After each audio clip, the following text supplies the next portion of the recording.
Ms. Allenbrand. Excuse me, we need to close the public hearing first. I'm sorry? We need to close the public hearing first. Oh, I thought I had done that, You but, did that. yeah, Do it again. twice in a row. Public hearing is closed. Ms. Allenbrand. Commissioner O'Hare, did you have something you wanted to say? Ms. Allenbrand, do you have a motion? Yes, I do. And I would just like to clarify something very quickly, that there are a lot of wheels turning and a holistic approach to what we're doing. And it might be good, Jay, to get the subcommittee meeting back up again. We were, trying to get the director hired, and there was a lot of things that were in motion. And I just want to clarify that there are housing projects that are going up right now to help with affordable housing. There's one that's a rental in Shawnee that's under construction now. There's one, there's two in Gardner. One's rental, one's purchasing. And there's one coming up in Edgerton and also Spring Hill. So with that, I have a motion. I move to approve and adopt resolution number 100-22, thereby amending resolution number 07720 and approving the substantial amendment to the 2021 annual action plan to accept an additional $3,977,106 in home ARP funds to receive from the United States Department of Housing and Urban Development, HUD. Motion has been made to approve the resolution and amending the 2021 annual action plan and accepting the funds as noted. Do I hear a second to that motion? Myers, second. Meyer seconded the motion. Additional comments? Ms. O'Hara. Okay.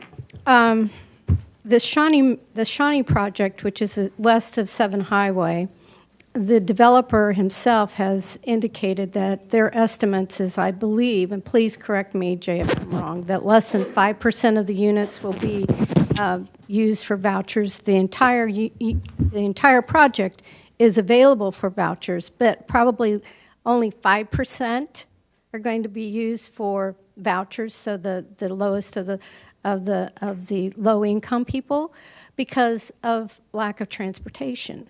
And the developer was fully aware of this, and I believe that the planning department was also aware of this. And Right ahead. and so, I mean, these plans sound wonderful, but when they get put into action, they're not providing what we all want. And as far as the increase, how high rents are, my youngest daughter rents, and apartments, their average increase in valuations this year was 21%. And after the increase in valuations, she received a $200 a month increase in her rent from $1,200 to $1,400. So this is not the government. The taxing entities have a huge part in creating this problem. So the government creates the problem, and then the government comes in and said they're going to solve it. And when we are talking about losing local control, and this is important. This is separation of powers is the genius of our country and the genius of our founding fathers, and we are decimating it with losing our local control.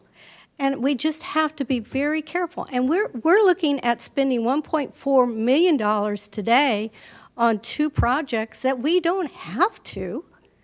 And that could go a long way using local funds that with no strings attached, that we could be identifying and solving some of these problems. But don't think just because we're throwing money at it that we're going to solve the problem, because we're not. It's going to take the entire community to really be focused on this. And I do not want us to lose local control. And then one question. Prior to January of 2021 or February 2021, we were not under the Affirmatively Furthering Fair Housing Act. Is that correct? That is correct, Commissioner, because we did the, I believe it's the impediments to fair housing was the restriction that we were working with.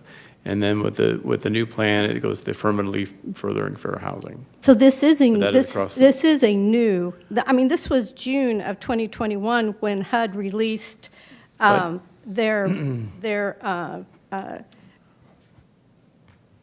But Commissioner, all of yeah, our, their findings on affirmatively furthering fair housing. So yes, we are under new requirements as of June of 2021. So you just have to understand that it's the old adage, he who has the gold has control. Okay, all right, thank you. Other comments, Ms. Fast? Yes, Jay, I just, wanted to address a little bit Commissioner Ashcraft's, comment about, the importance that we're not warehousing people. And that is what UCS, can you talk about it, is our lead agency for the continuum of care. Johnson County has a homeless coordinator that is a part of that.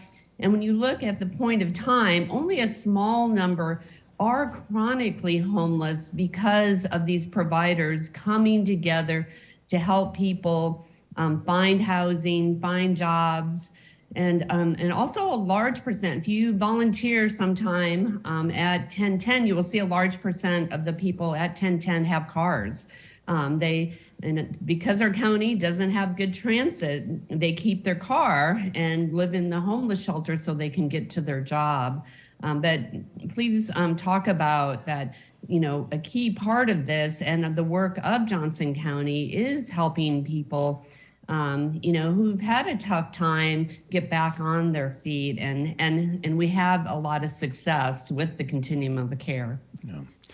I would just note that the Interfaith Hospitality Network is another volunteer program that many of our churches and other organizations are involved in providing short-term housing for those who need that. Any further questions before I call for the vote? Mr. Chair, I Allenbrand. just would like to clarify that the housing unit that went over, that's being built right now in Shawnee, Jay, myself, and Josh Powers are going to be meeting with the developer there to talk about transit and looking at what their needs are. So I don't want anybody to think we're not looking at that. Okay. I've had meetings with several other companies, so thank you, Mr. Chair. Okay, thank you. Will the clerk please call the roll? The motion is before us. Commissioner Fast. Aye.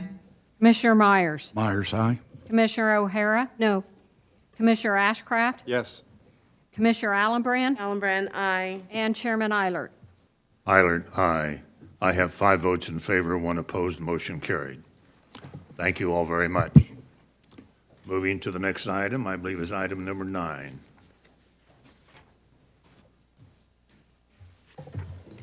Consider authorizing a contract amendment with McCarthy Building Companies Incorporated for guaranteed maximum price number 3, Nelson Site Preparation for construction manager at risk, construction phase services for the Nelson Wastewater Treatment Facility Improvements Project, NEL-C001, in an amount not to exceed $17,586,400, increasing the total construction phase services authorization to $23,642,208, and consider authorizing a contract amendment with Black & Veatch Corporation for guaranteed maximum price number 3 construction phase services in an amount not to exceed $1,793,600, increasing the total engineering authorization to $39,766,600.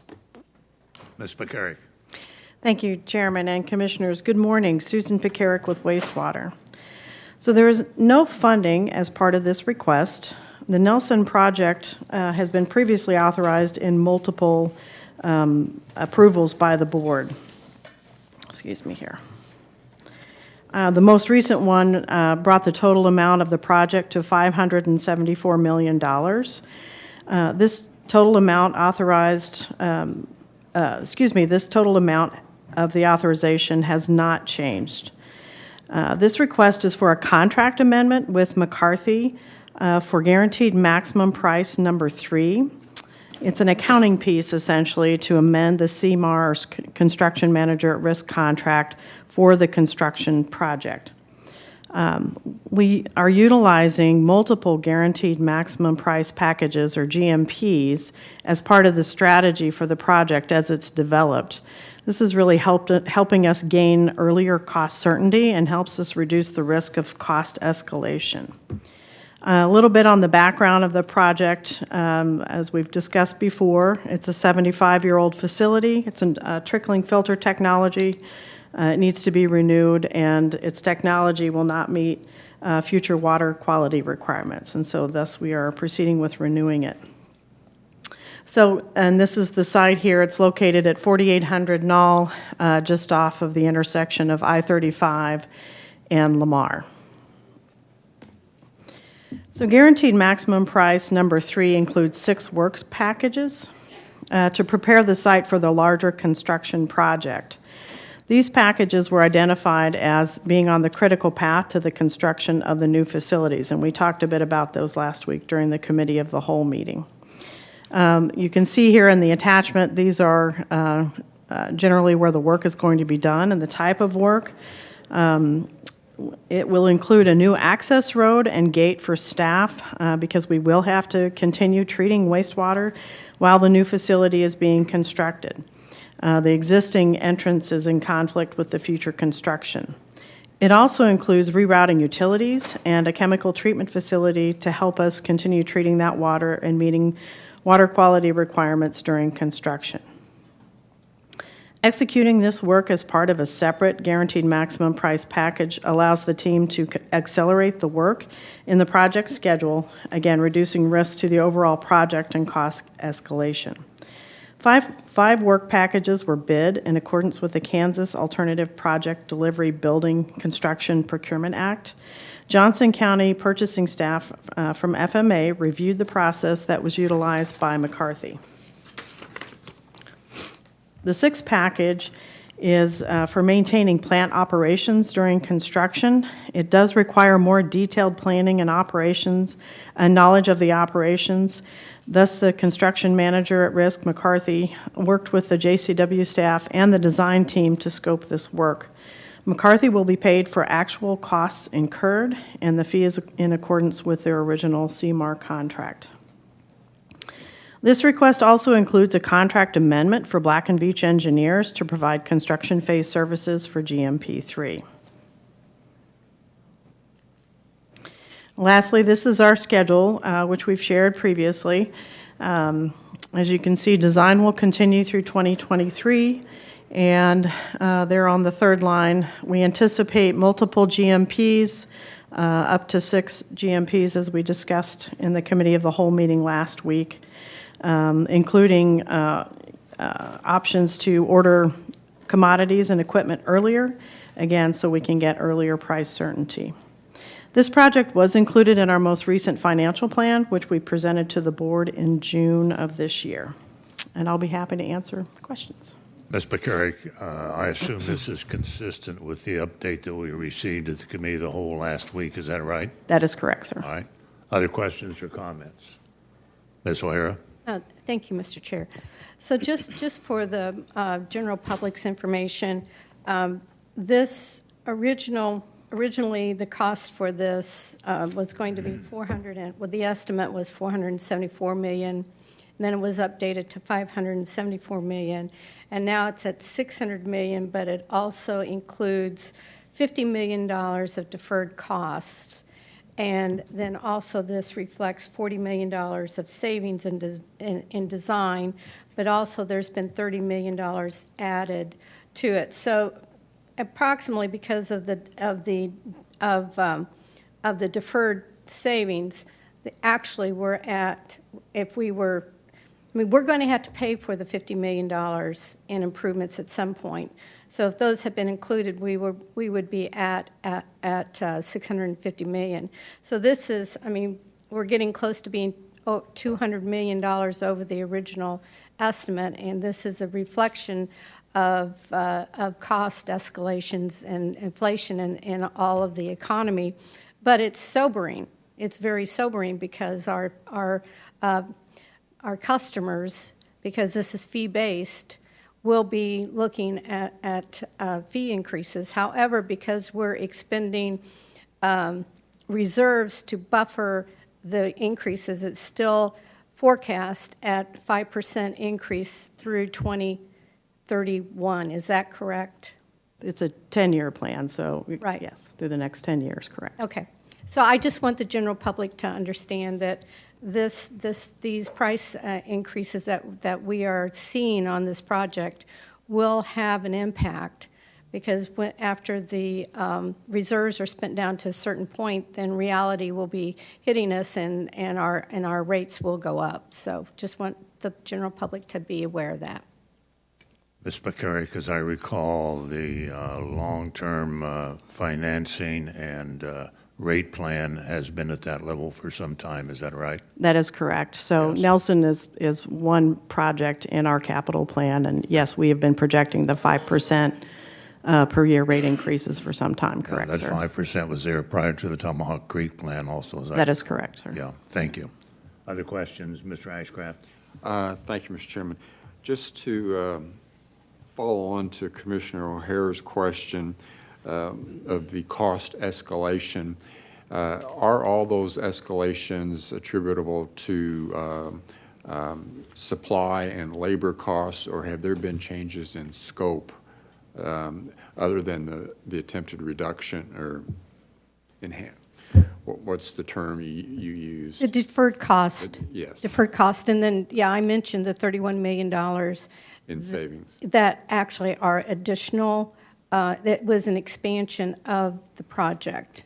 So clarify that, elaborate on that if you would. So the scope of the Nelson project itself, so renewing the facility and is really the first step as part of an overall plan, as part of our integrated plan. You may recall we've discussed that 25-year integrated plan, which will ultimately allow us to complete our wet weather management plan as well. So the Nelson renewal is the first step in that. That plan hasn't changed.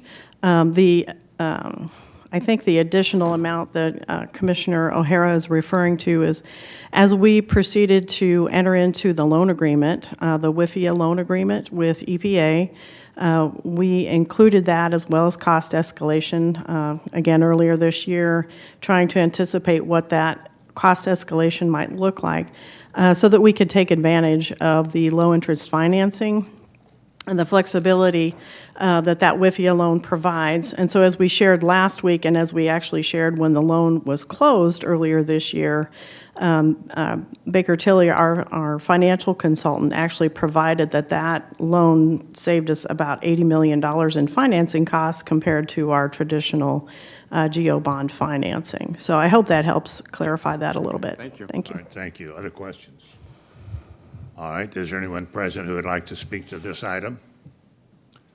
If not, it's back before the commission. A motion would be in order. Mr. Myers. Thank you, Chair. I move that the board authorize a contract amendment with McCarthy Building Companies Incorporated for guaranteed maximum price number 3, Nelson site preparation for construction manager at-risk construction phase services for the Nelson wastewater treatment facility improvements project, NEL-C001, in an amount not to exceed $17,586,400, increasing the total construction phase services authorization to $23,642,208, and authorize a contract amendment with Black & Veatch Corporation for guaranteed maximum price number 3, construction phase services, in an amount not to exceed $1,793,600, increasing the total engineering authorization to $39,766,600. Allen Brand, second. Myers made the motion to approve. Allen Brand seconded the motion to authorize the contract amendments to those noted and in the amounts recommended. Ms. Fast, I'm sorry, did you have any comments on this? And no, thank you. All right. No further comments. Clerk, please call the roll. Commissioner Fast. Aye. Commissioner Myers. Myers, aye. Commissioner O'Hara. Yes. Commissioner Ashcraft. Yes. Commissioner Allenbrand, Allenbrand, aye. and Chairman Eilert. Eilert, aye. I have 6 votes in favor, motion carried. Thank you. Next item, number 10. Consider approving an exception to competition and authorizing the mental health staff to sign an agreement with NetSmart Technologies Incorporated for My Avatar cloud hosting services in an amount not to exceed $225,000 annually and a one-time setup cost of $78,360 per administrative policy and procedure number 110.180.a.16. Mr. Fortney. Tanner Fortney, Mental Health. So as I mentioned to you last week, this is an upgrade for our, what we call the My Avatar system. It's a product provided by NetSmart Corporations, and this is our electronic health record system that we use for all of our charting, all of our patient records, as well as all of our revenue cycle management, including our billing. So it is basically the system we have to use in order to operate at mental health. So we've had this system since May of 2014. That was the implementation point. And as technology has changed over the years, NetSmart is now upgrading their systems to what's called Avatar NX, which is what we plan to be going to later in 2023. That's scheduled for third quarter. But before we can do that, we have to migrate over to a cloud hosting system. Currently, the system is hosted on servers located in DTI. And so both the Avatar NX cost as well as the cloud hosting were included in the 2023 budget, and we're hoping to start the hosting transition beginning in January. There's a lot of different points as far as benefits to that, but the bottom line is that we really, if we're going to continue to go forward using this product, or probably any product for that matter, we have to transition to cloud hosting. And while that could be delayed at some point in 2023 if we wanted, we would absolutely have to do it no later than 2025, or we could no longer use the Avatar system. So with that, I'll be happy to answer any questions. Questions? Ms. Wera? Just quickly, how are we doing on the situation of turnovers and vacancies in mental health? So Tim DeWeese is here to actually answer that, but as of earlier this week, we had about 22 FTEs that were vacant, which would be a vacancy rate of about 5 to 7%, I think. So we're improving? Yes, that's dramatically improved from the 15 to 20% we were Yes. at earlier this Okay. year. Mr. Ashcraft? Thank you, Mr. Chairman. Mr. Fortney, help me understand, we've had this system about 8 years. It looks like the usable life is at most 10 or 11 years. So I understand that we've got a hard deadline with the current provider that we've got to transition. What I was wondering, though, is what kind of analysis was done, because anytime there's an exception to competition, it generates a certain level of sensitivity for me, and I was just wondering what kind of analysis was done to identify that this is the best approach for dealing with your automation needs, to stay with this particular vendor and this particular product as they're prescribing versus some other opportunity. Was there any kind of return on investment analysis, and what did that demonstrate? So there was not a formal ROI presented, and I would say probably in this case an ROI is probably not what I would perform in terms of that level of analysis, because that seems to imply that there's a return of sorts that's going to be like more money or something that's going to come out of that, and that's not necessarily the case. I'd probably say a costing analysis would be the proper term, or a cost-benefit analysis.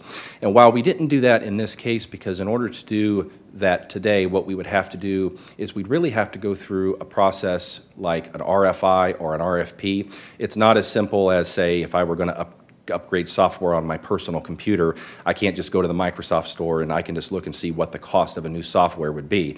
And I pretty much know what it is, but I couldn't just call up a vendor and say, can you tell me how much it would be to implement your software? There's a very long process that has to go through to make sure the enterprise software meets our needs. But what I was able to do was back in 2018, the DTI department, in conjunction with other county departments, had looked at a unified EHR system. And at that particular time, there was a detailed analysis performed to look at what the costs would be with that. And it's quite a lengthy document. But the bottom line, not to get into all of the details, the estimated cost for the county to do that was just under $26 million. And the estimated cost of implementation for mental health was about $8 million. And when you looked at what the estimates were for the cloud hosting, currently, if you were to approve this cloud hosting contract today, and you combine that with what we pay in an annual service agreement, we pay about $450,000 a year. The estimated cost in 2018 to transition to that other system was over $800,000. So while those are 2018 costs, not 2022, with inflation and other things, I think that that's probably a low-balled estimate on what it would be. Very good. I appreciate the feedback. I just did not see that in the briefing sheet. And when it comes to savings, soft savings versus hard savings, there was a suggestion that by doing this transition that it would provide relief on existing resources in potentially mental health, but also DTI. And I'm just wondering if there's any offset there in terms of the potential funding for positions and services that can be saved. So I'll make a couple comments, and then Bill Nixon's here, and he can speak more from DTI's perspective. One of the challenges that we faced with the current setup where DTI hosts it on their servers and then NetSmart is the vendor is whenever there's troubleshooting or things, as I say, for lack of a better word, break from time to time because of something, whenever we have to fix that, sometimes it's a NetSmart issue and they have to do it. Sometimes it's something DTI has to be involved in. Sometimes it's difficult to know what the real cause of it is, and it creates a challenge when you have two different parties trying to maintain it. So it would be a lot easier to be able to get troubleshooting and get problems resolved if NetSmart were responsible for all of that. And I do think there's probably going to be some savings to DTI in terms of server space and possibly personnel, but I'll let Mr. Nixon speak to that. Mr. Nixon, any comments you'd like to make? Yeah, just quickly around that. As Tanner indicated, there is some resource savings within DTI related to this. It is more of the soft savings type. So we will reduce the number of servers. I believe there's 13 allocated for My Avatar and some storage related to that. But that's going to go back into our virtual pool and prevent me coming and asking for future money for purchases, because we can just reallocate those servers to other needs. Similarly, with the personnel resources, this will just reduce the burden already we have on resources that are providing support for this, and those resources are already over capacity. So this just will reduce some of the overcapacity needs that they have from support. The other thing I want to mention briefly is the analysis that Tanner mentioned as well. We've recently implemented or are implementing for JCDS, we implemented a new EHR system, and we are implementing as part of DHE a new electronic health record system. As part of both of those projects, we took a look at the consolidated or integrated EHR analysis that was done in 2018 and made the determination really that 3 systems is going to be less expensive than doing one consolidated system. So although that study was done back in 2018, we have, every time that we've reviewed additional EHR systems, we've done that analysis over again. And we've done that recently with those 2 projects. Okay, thank you. Any other questions? All right, is there anyone present who would like to speak to this item? If not, it's back before the commission. A motion is in order. Ms. Allenbrand. Thank you, Mr. Chair.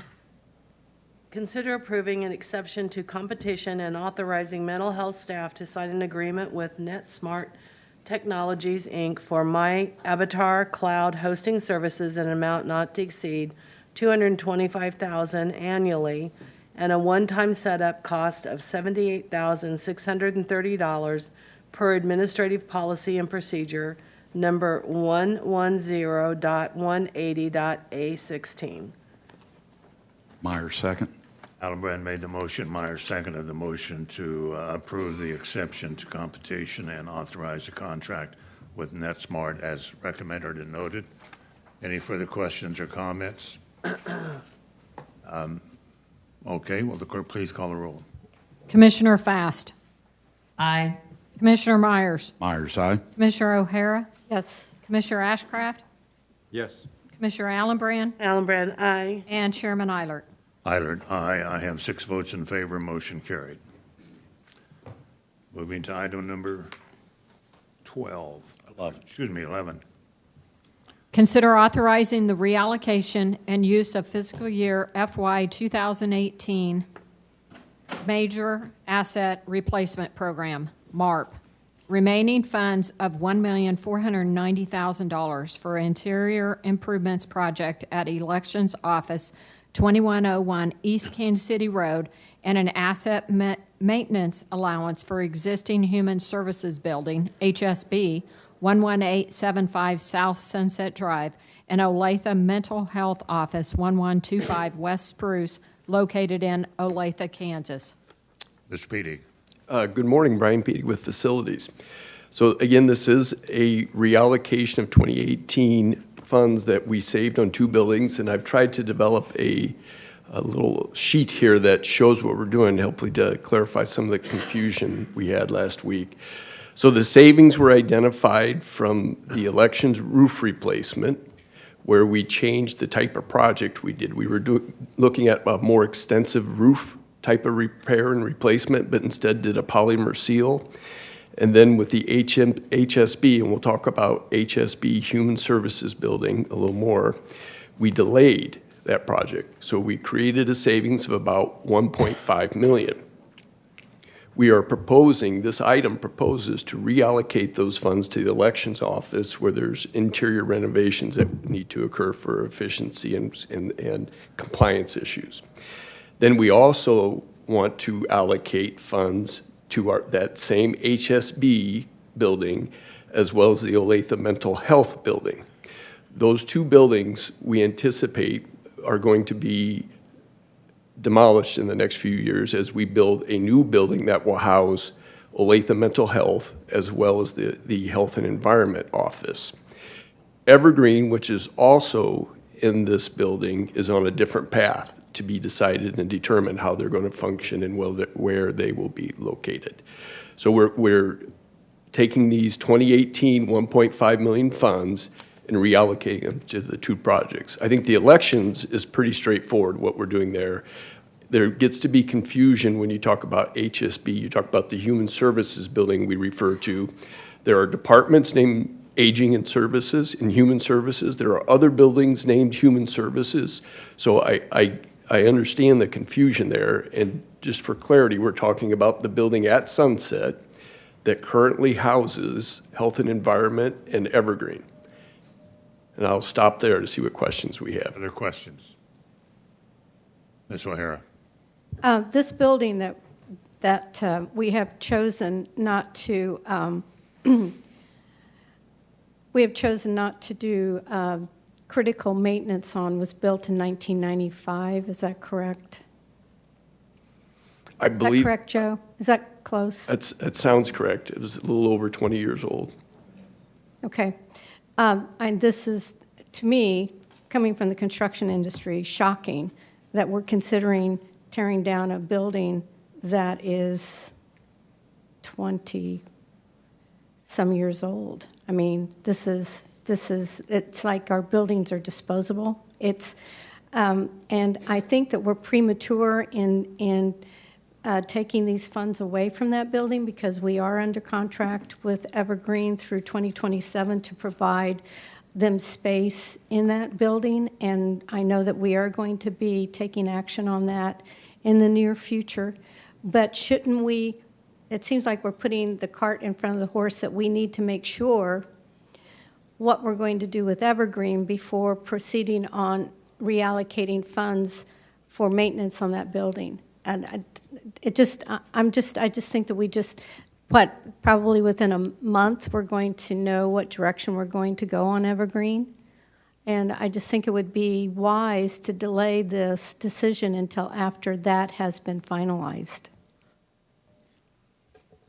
Well, I think if we're focusing on the Evergreen building, they do have clients, assuming that they're going to be in that building for another 4 years, and I don't know that that's the case. But if there were initial repairs that need to be made to continue for the building to be functional. And if we don't do that and we wait until there's a major issue, and then what happens to the clients that they're serving? So I think the analysis by the facilities is important, and so I think we should move forward with this. Mr. Ashcraft. Thank you, Mr. Chairman. Mr. Pedic, you made the comment that the renovations in the elections office were self-evident and related to compliance issues. I am not familiar with that. What compliance issues are you, is this like an ADA issue, or is there, what are the compliance issues that we're trying to address? So just to be clear, I hope I didn't say self-evident. I said efficiencies and compliance, and that, yes, there are some ADA issues that need to be addressed. Okay, very good. Mr. Chairman, if I could, and Commissioner O'Hara, I am not trying to put you on the spot, but you seem to suggest that this action would be taking funds away from the building. Could you elaborate on that? I wasn't sure I was tracking. That we are reallocating funds that would be available, as my understanding, for maintenance on the Evergreen and the Health Department building on Sunset, and that we are reallocating those funds. And obviously, for some time, we're going to have to maintain that building. I mean, we have, the windows are leaking, the roof is leaking, we have severe, well, not severe, but we have some settling issues. There's a lot of issues on that building. And if we are going to reallocate the funds that were initially allocated for the maintenance of that building, then we're going to have to make it up somewhere else. So could, Mr. Pedic, are we taking away funds? Because when I read this, it looked like it was just, you're asking for more flexibility in the use of those funds to include mental health, but I'd like to have an understanding. That's correct, and Commissioner O'Hara, you're exactly right. We need to maintain that building, and that's what these funds are for. We know ongoing there are going to be some types of needs there, and the roof, windows, HVAC systems, and that's exactly what these funds are being allocated for, as well as the mental health. I do not know if this will cover everything for the next few years while we go through it, but we know we're going to need some. We will not spend them unless we know we need to do some work there. All right, thank you. Other questions? Ms. Fass, any question? No. All right, is there anyone present who would like to speak to this item? All right, if not, it's back before the commission. A motion is in order. Ms. Allenbrand? Thank you, Mr. Chair. I move to authorize the relocation and use of fiscal year FY 2018 Major Asset Replacement Program, MARP, remaining funds of $1,490,000 for interior improvement project at Election Office 2101 East Kansas City Road, and an asset maintenance allowance for existing Human Services Building, HSB 11875 South Sunset Drive, and Olathe Mental Health Office 1125 West Spruce, located in Olathe, Kansas. Myers, second. Allenbrand made the motion. Meyer seconded the motion to approve the reallocation of the funds as noted for the uses as recommended. Any further questions or comments? Ms. O'Hara. So how much are we reallocating to the elections office? We estimate that project will be about $600,000. Okay. Mr. Ashcraft. Thank you, Mr. Chairman. Mr. Pedic, since you're at the podium, I will direct this to you, but if you wish to pivot, please feel free. I was just grappling with what is our policy on the distribution of unused funds that are allocated for an account. I mean, it's been sitting in some account for a few years. Does it stay in a stagnant account forever? I mean, how are those, or are they given back to the general fund or reallocated? I mean, what is the policy on that? Hi, Gail Coughlin, Budget and Financial Planning. Every year during the budget process, we take in, within the information that you get, there's a list of all open projects. During that time, we review all those. And for example, if there's a project that hasn't had active spending on, we will get with the departments. And if that project is complete and verify all invoices are in, then those money are returned to their funding source. So if they were funded with general fund reserves, they would go back there. If it's a debt, it would be used to pay off the rest of the debt, you know, whatever. But it is reviewed annually. And that makes sense, but I'm just wondering, this project was 2018, it's 4 years ago, going on 5 years ago, and we just now have made a decision that these funds are available? Yeah, well, okay, so the CRP projects and the MARP, a lot of times MARP projects as well, we approve them for a certain year, but due to timing or when they get the design done, or especially for CRPs for that matter, it's an accumulation of maybe 50 different items that gets to that total. You have to wait for all of them to get done.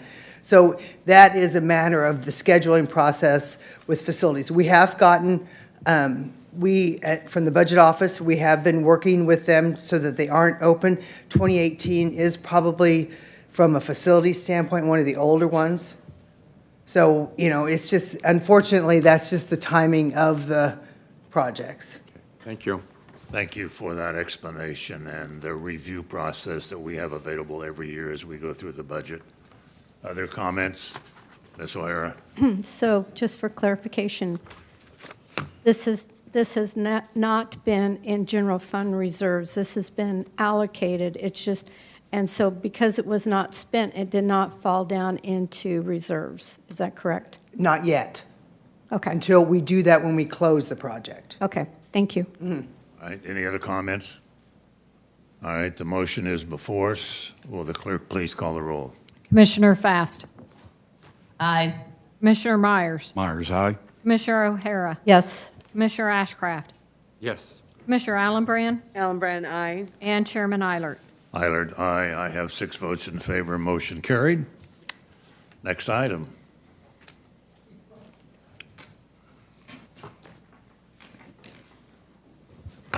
Item number 12, consider approving the 2023 audit plan proposed by the county auditor. Good morning. Mr. Heflin, we had a full explanation of this last week at agenda review. Are there any changes at all? No, sir. All right.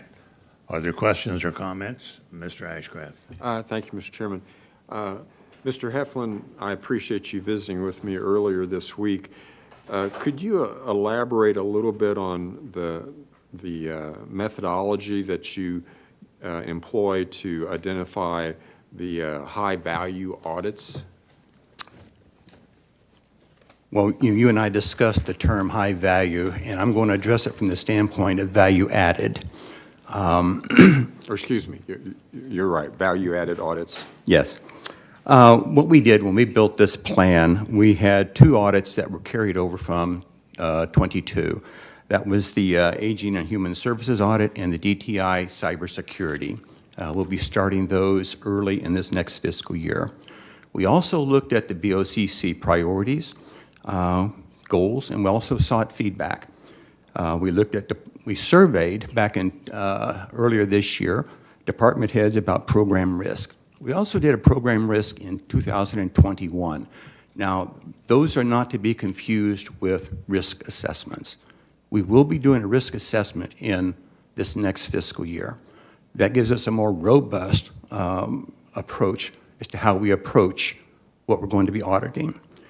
We also took into account the Johnson County Resident Survey, and we also took into account the organizational changes in program expenditures. So those were the factors that we looked at when we pulled these audits together. Okay.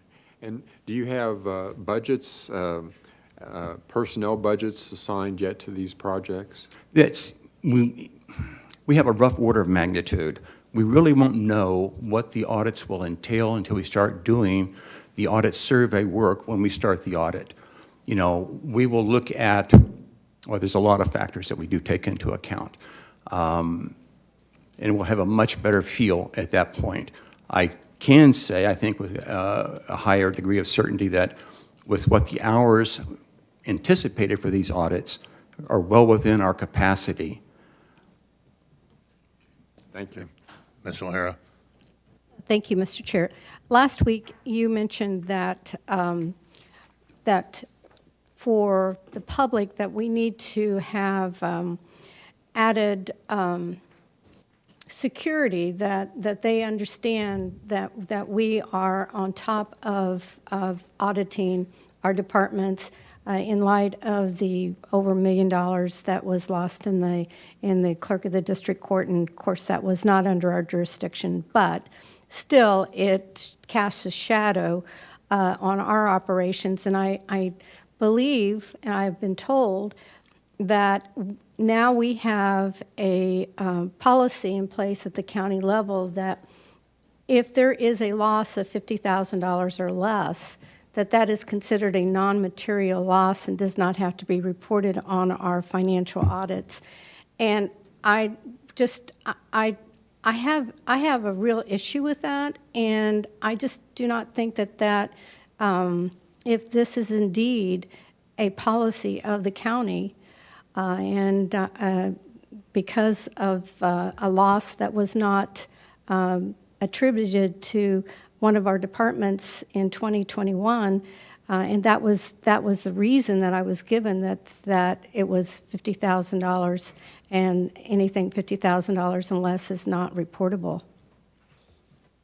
I am not familiar with that policy. What I would assume is that from an accounting standpoint, they look at materiality, and because of the size of the budget of the county, I'm not in a position to say that's good, bad, or indifferent. But I would say this, those instances are identified for management consideration, no question about it. Thank you. Other questions? Ms. Allenbrand? Thank you, Mr. Chair. I'm unaware of that. Is that? Mr. Chair and Commissioners, Peg Trent, Chief Counsel. This is a little bit more complicated because without getting into the specific incident in which Commissioner O'Hara is referring, this is not that the simplification that was conveyed is not accurate. There is more detail, as the chair and as has been conveyed. I can't get into the specifics of the underlying to explain it, but that is not correct, the 50,000 limitation. So from an auditor standpoint, they do have different items, but that is not correct. I just leave it at that. But I want to emphasize that any situation in any department that raises an issue about loss of funds or transactions that should not have been done are raised at the management level. Correct, and it is considered in the audit. They do discuss it, they do disclose it, there are those conversations. Right, thank you. And we take each of those matters very seriously. Do I hear a motion? I have a motion. Ms. Allenbrand. I move to approve the 2023 audit plan proposed by the county auditor. Myers, second. Allenbrand made the motion, Myers seconded the motion to approve the proposed 2023 audit plan as presented. Any further questions or comments? Clerk, please call the roll. Commissioner Fast. Aye. Commissioner Myers. Myers, aye. Commissioner O'Hara. Yes. Commissioner Ashcraft. Yes. Commissioner Allenbrand. Allenbrand, aye. And Chairman Eilert. Eilert, aye. I have 6 votes in favor, motion carried. Thank you. Next item.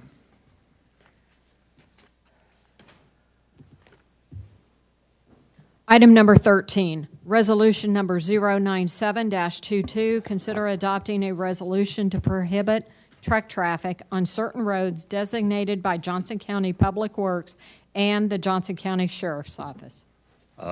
Brian, as I understand, your recommendation could also impact item number 14, is that right? So why don't we read that item also?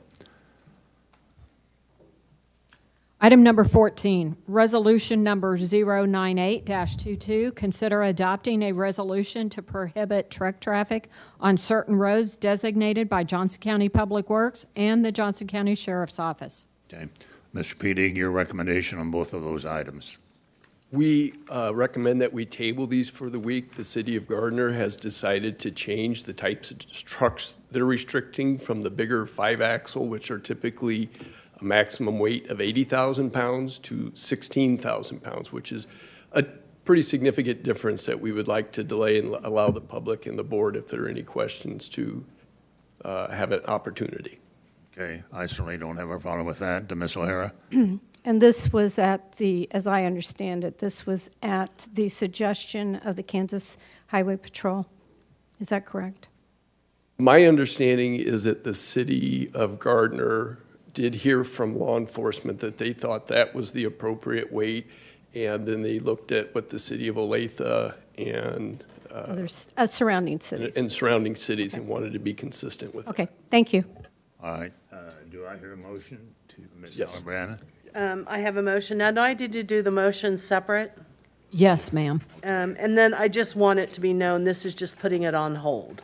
So, We will look at this next week. item number for action. 13. Item number 13. I move the board table the consideration of resolution number 097-22, the item of adopting to prohibit trucks on certain roads designated by Johnson County Public Works and Johnson County Sheriff's Office to the 12/15/2022 BOCC meeting. Do I hear a second? Myers, second. Motion has been made and seconded in regards to item number 13 to continue for 1 week. Clerk, please call the roll. Commissioner Fast. Aye. Commissioner Myers. Myers, aye. Commissioner O'Hara. Yes. Commissioner Ashcraft. Yes. Commissioner Allenbrand. Allenbrand, aye. And Chairman Eilert. Eilert, aye. 6 votes in favor, motion carried. And the motion on item 14.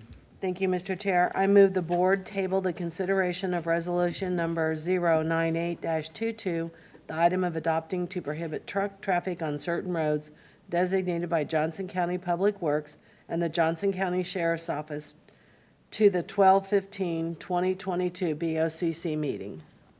Myers, second. Allenbrand made the motion. Myers seconded the motion to continue item 14 for 1 week.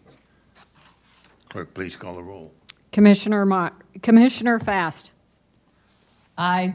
Commissioner Myers. Myers, aye. Commissioner O'Hara. Yes. Commissioner Ashcraft. Yes. Commissioner Allenbrand. Allenbrand, aye. And Chairman Eilert. Eilert, aye. 6 votes in favor, motion carried. Are there any other action items to consider? No, sir. All right, turning to reports and communications, Ms. Postoke Ferguson. Chairman and Commissioners, we have 2 items today, and the first one is I want to do a recognition with the Sheriff's Office. So we have several representatives from the Sheriff's Office today. But first, I'd like to highlight that we are going to be talking about the Midwest Region Civilian of the Year.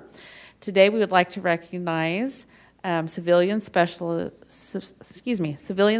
Manager Jessica Haubiger. I hope I pronounced that correctly.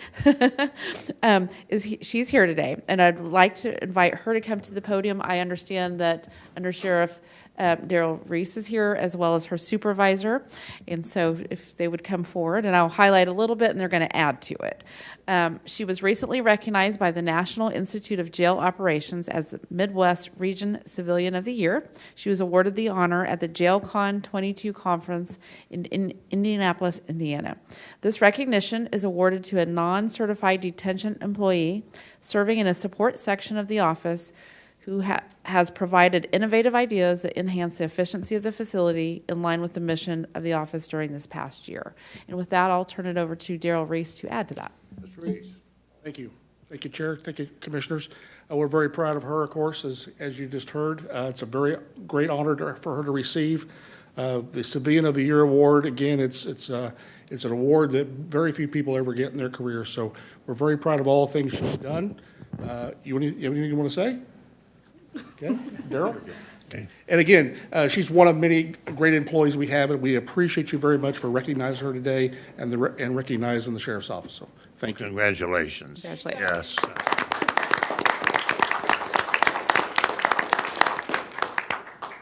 Thank you. Yes, and I think Gerald wants to take your picture here. Yeah, we need time for a photo.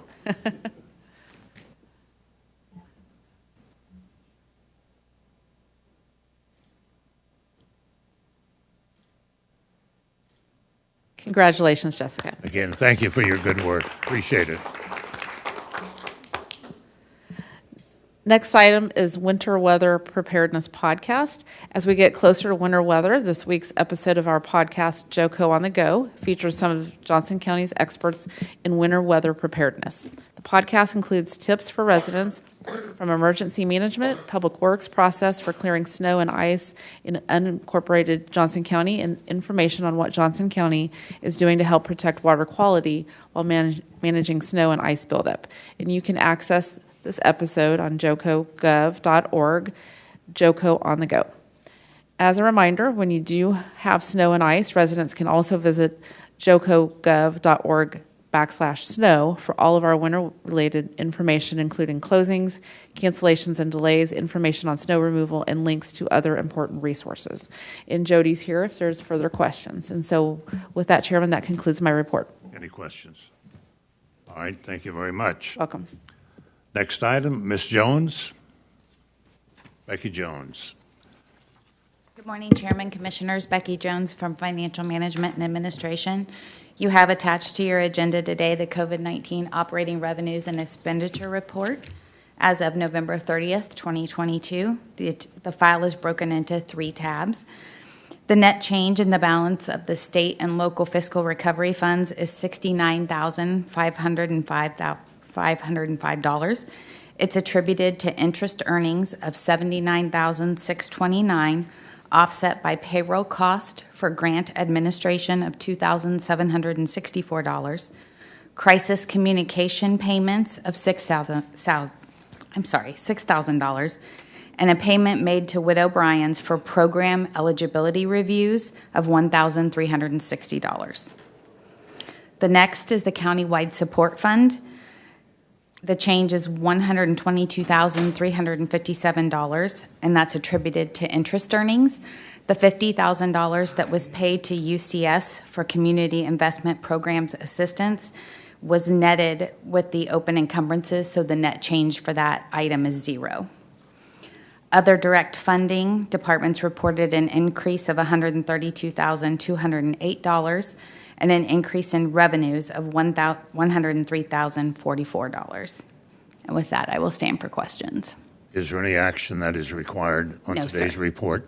No, sir. All right. We've had previous comments about public wanting to know where they could see this information. Would you give us the website and identify how they would access it? Absolutely. This is included in the JOCO Gov website. There's a link to COVID-19, and then under that, it's the response and recovery page. If you click on American Rescue Plan Act, which is ARPA funding allocation, every month's report is linked there. Okay, thank you. Chair, right. Yes. as clerk, if I could state, this report is also attached to the agenda. And if you go into our agenda and click on the item, the report is available there also. Okay, all right, thank you. Linda. Ms. Jones, thank you very much. Mr. Dugan, you have an update from the Sheriff's Office? Tom Dugan with the Sheriff's Office. I wanted to do a brief update related to both our use of reserves and a staffing update, as I've had a number of questions about that as well. In the budget resolution each year, there's a amount of funds that are designated as a contingency that we could use in reserves if needed. The current amount is $2.5 million. Last year, we came forward and estimated we would use about 1.5. This year, we are estimating that we will use about 1.7 million.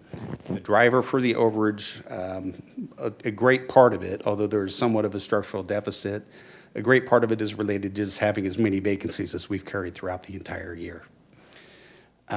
In regard to staffing, it's still early. I know that the board is potentially a little impatient on knowing whether or not we're impacting recruiting based on the pay changes that we made in September. It takes several months to hire a deputy.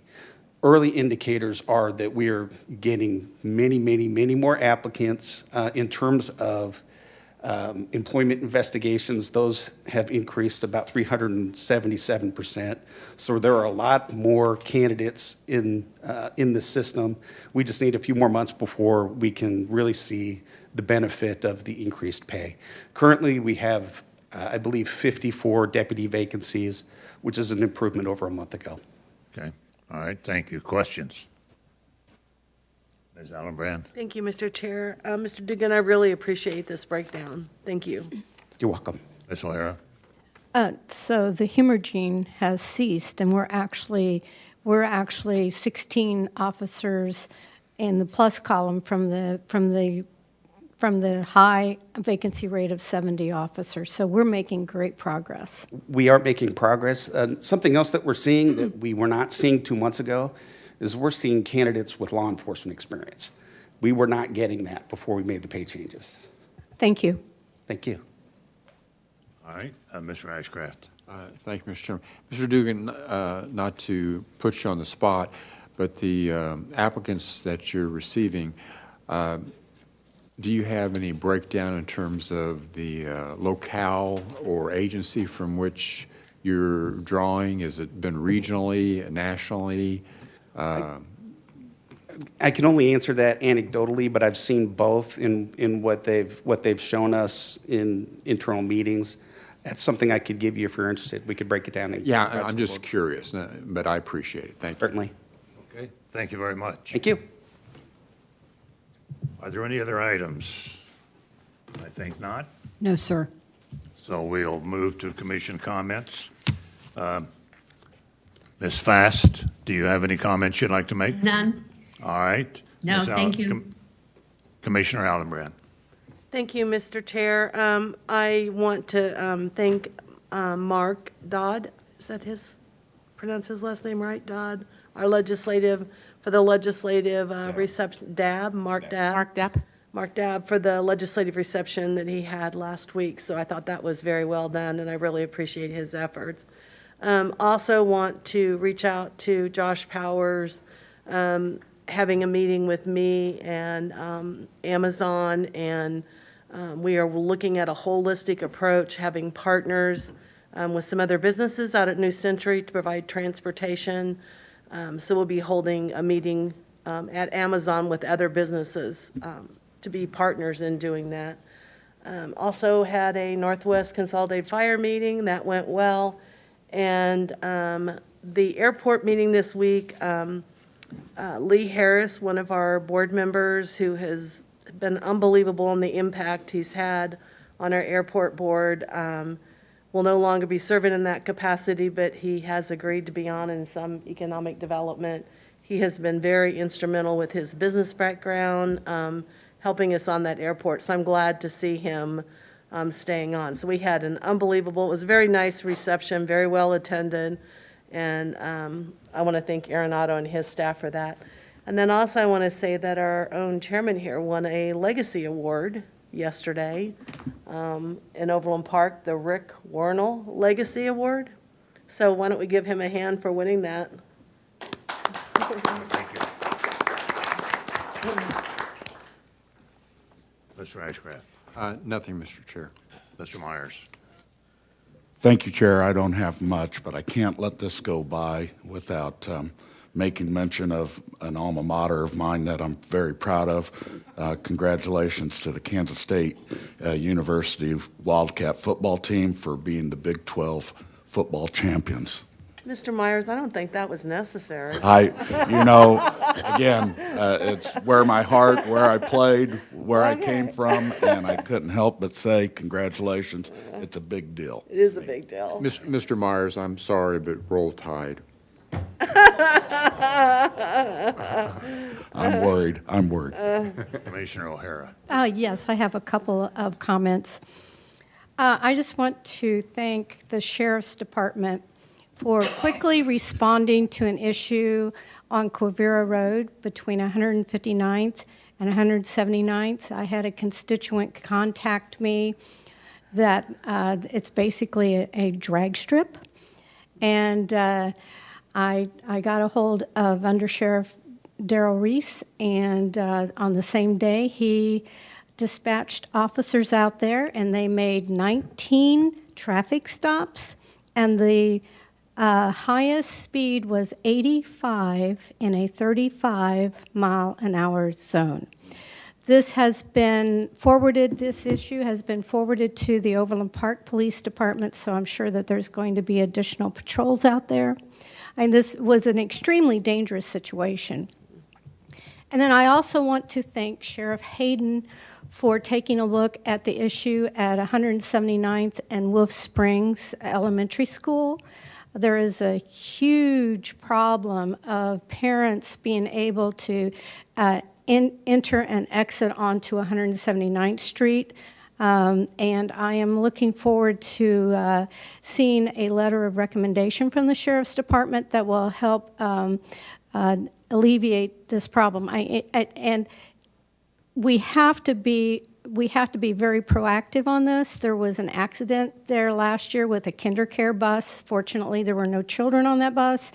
But this is an extremely dangerous and will end in a tragedy if we don't address this now. So, hats off to the Sheriff's Department. Okay, thank you. I have one item. Next Wednesday, December 14th, at 10 a.m. will be the UCS Board's Kansas Public Policy Forum, and that'll be held at Matt Ross Community Center in Overland Park. With that, that concludes our agenda. We are adjourned, and we'll take a short break and come back for agenda review. Thank you all very much. Thank you, Mr. Chair.